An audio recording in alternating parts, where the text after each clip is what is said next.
On Chanukah, 1897, 4 months after the conclusion of the First Zionist Congress, an article penned by Theodor Herzl entitled "The Menorah" appeared in Die Welt, the Zionist newspaper which Herzl had founded earlier that year. Herzl begins the article as a fable, and he writes in the third person,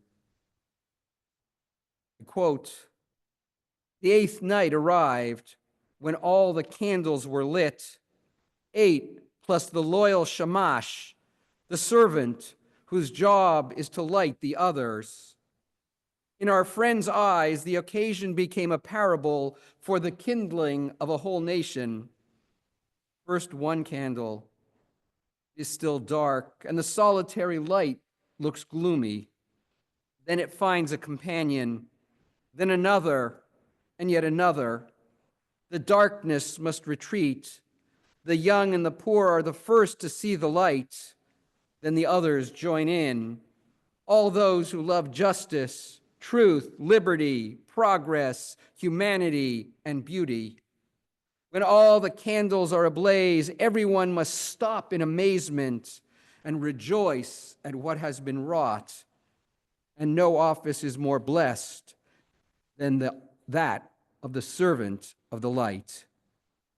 Herzl asserts that each candle represents a group within the Jewish people that at some moment will join the Zionist effort of building a Jewish state, who will work together to gather the entire nation in its land, and from this unified entity, a light will spread to the world.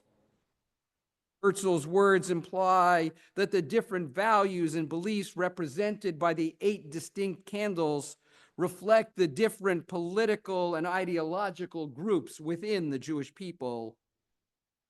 For Herzl, the Chanukiah represented the remarkable diversity of the Jewish people, while also emphasizing the shared structure of Judaism that held us together as a people.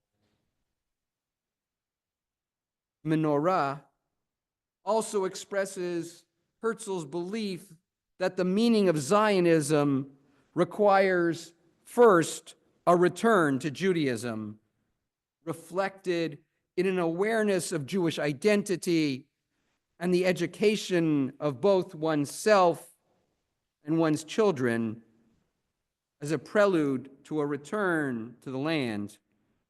Herzl recognized that if we were to build a Jewish homeland, build a Jewish community within it that is truly reflective of Jewish history and tradition, a country in which Judaism is the life essence of the nation, then its future citizenry must understand, value, and reflect those enduring Jewish teachings.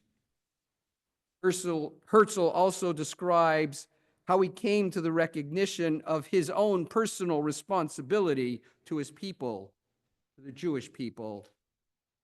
It came in the face of a rising tide of anti-Semitism. Herzl proclaims his central role in the Zionist endeavor, comparing himself to the shamash that lights and thus energizes the Jews of all affiliations, each of those distinct lights of the Chanukiah. Now, over 120 years later, Herzl's message in the Menorah remains powerfully true, and yet seems perhaps remoter than ever. The dream of creating the Jewish state, a homeland for the Jewish people, has been achieved, but the sense of unity that Herzl saw in the Chanukiah seems increasingly distant. We need to see in the Chanukiah the same symbol of Jewish unity that Herzl perceived, to recognize that what holds us together, what binds us as a community, as a people, as a nation, is far greater than what divides us. That our light as a people burns brighter when it is reflected and refracted amongst all of us.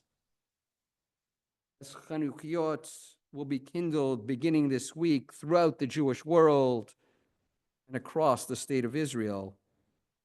May the flickering flames that we enjoy remind us that each of us needs to be a Jewish leader, proponent of Herzl's vision of Israel and the Jewish people as a beacon, as a unifying force in the Jewish world, as something that embraces all of us in the light of our tradition and points us to a brighter future. Amen. Averim, let me invite you to turn back to your Sidurim. We rise as able and continue with Aleinu, page 56.